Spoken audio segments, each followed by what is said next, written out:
One of the biggest lies they teach the kids in school is that it took millions of years to make Grand Canyon. Grand Canyon formed in less than a week. Don't let them lie to you, kids. Grand Canyon's a washed out dam. Grand Canyon formed very rapidly. We had a dam right across here, across our lake, and several years ago, we cut a notch in the top, let the water start coming over the top. Within 4 minutes, the notch was 8 feet wide, and in 7 minutes, the whole dam was gone. Dams erode fast. Anytime the lake gets too full, it finds the lowest point, cuts a notch, and drains the lake. That's what happened at Purdue University. This huge dam was cut right across there, drained the whole thing in 15 minutes. That's what happened in San Francisco. This mountain range in the south and mountain range in the north, if they were connected, if you plugged up that gap, a great big lake would fill up in the middle of California. It got too full, went over the top, washed out San Francisco Bay, left behind the best dirt in the world, and probably formed that canyon 50 or 100 years after Noah's flood, and probably took about 3 days to make all that. Dams can break quickly. The Kaibab Plateau is about 45 miles wide and 60 miles long, and at 7,000 to 8,000 foot elevation. It's like this big bump I made here. If this was the Kaibab Plateau, if you plugged up Grand Canyon, which cuts across like this, a great big lake would fill up behind it. There was a lake that went all the way back to Colorado.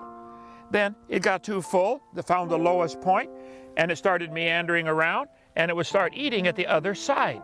Canyons always wash out from the far side in. So there may have been some obstacles it had to go around, but it would start off on level ground and eat its way down until it got down deep enough to be at the bottom of the lake, that drained the lake. It probably drained that lake in less than a week. And Grand Canyon today is about 18 miles wide and a mile deep. And it's a broken dam.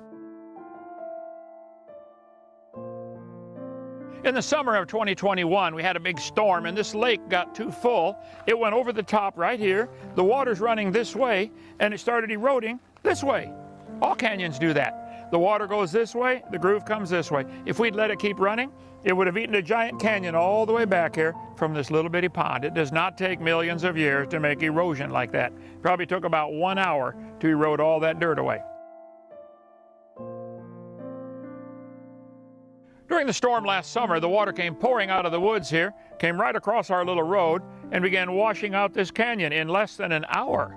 Did not take millions of years. Once the water starts moving, it picks up speed, going downhill, and it picks up gravel, sand, and clay, and it becomes liquid sandpaper. It can eat out a giant canyon like this in 1 hour. It does not take millions of years. Notice there's all nice, neat layers here. The layers would have formed during the flood of Noah, and we just cut a canyon in it in real quick with one big storm.